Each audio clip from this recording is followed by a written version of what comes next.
Hi, my name is Andy Boyle, and welcome to The Primer. This is a video how-to series on the Forensic Technology product line and some tips and tricks on how I think you can best use them to get the most efficient use out of them.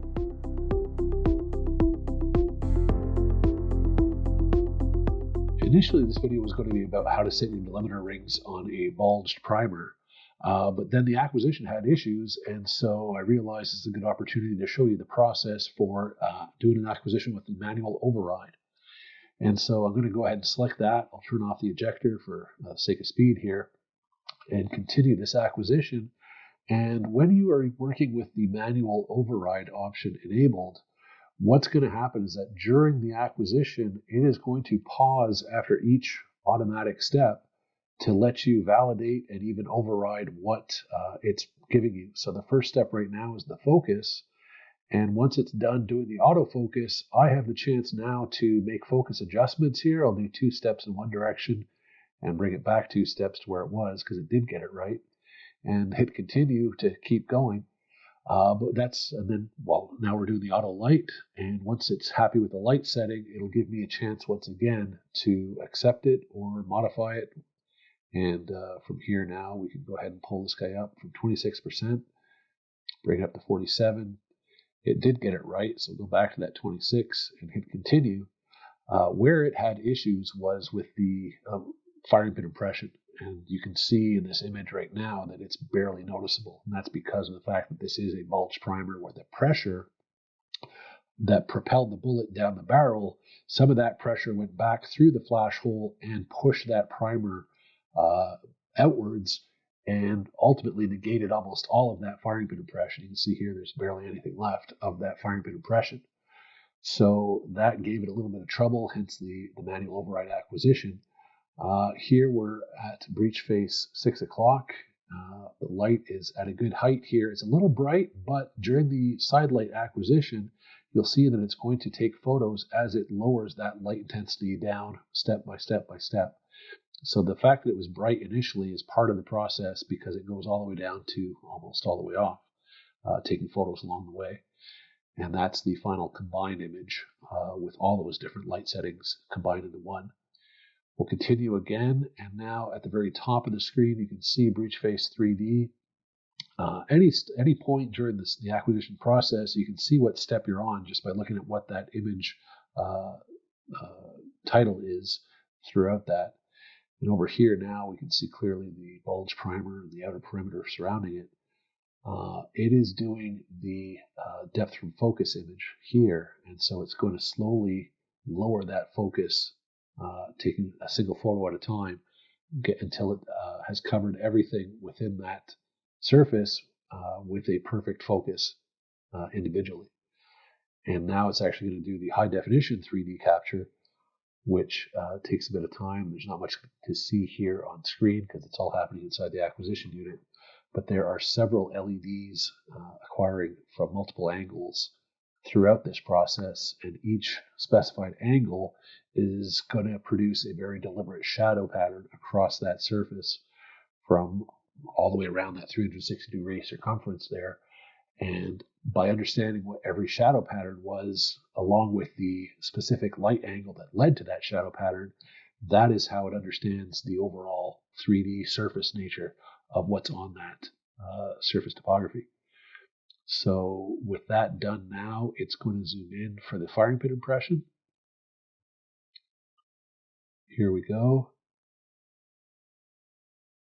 And as that continues in, it's going to do the autofocus. And again, with manual override active, it's going to produce that focus and then ask me to accept it. So if I like it, I hit continue.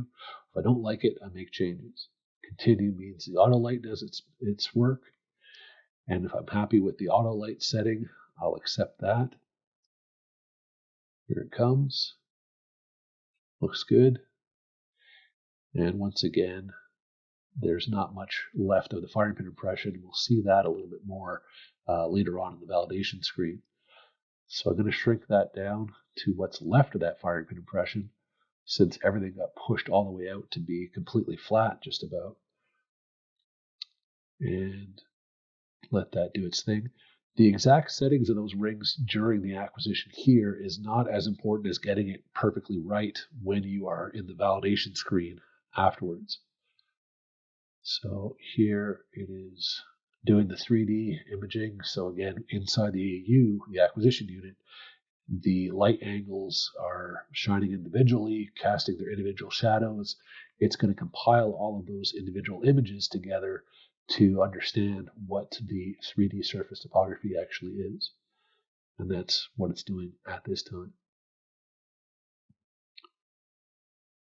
And then once that's done, I believe at this stage it's going to adjust the zoom back to the full primer. There we are. And now it's going to set up to do the full headstand.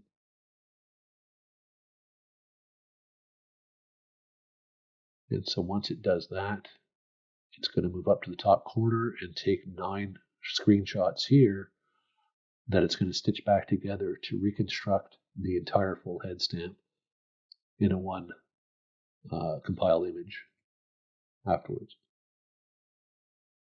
Okay, that leads us to the validation screen here. Let's just wake up the image.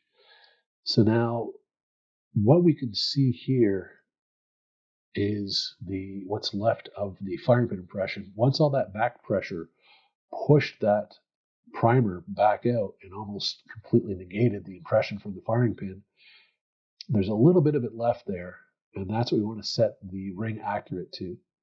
So here in the 3D image, I'm going to go ahead and enhance that to exaggerate it so you can see exactly where that should go.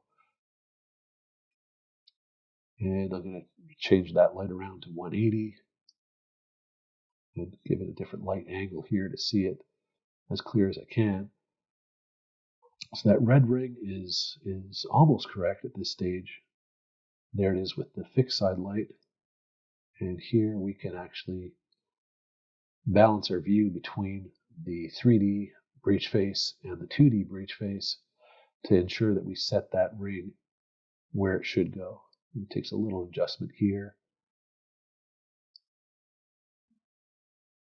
And that is pretty much where we want that to be.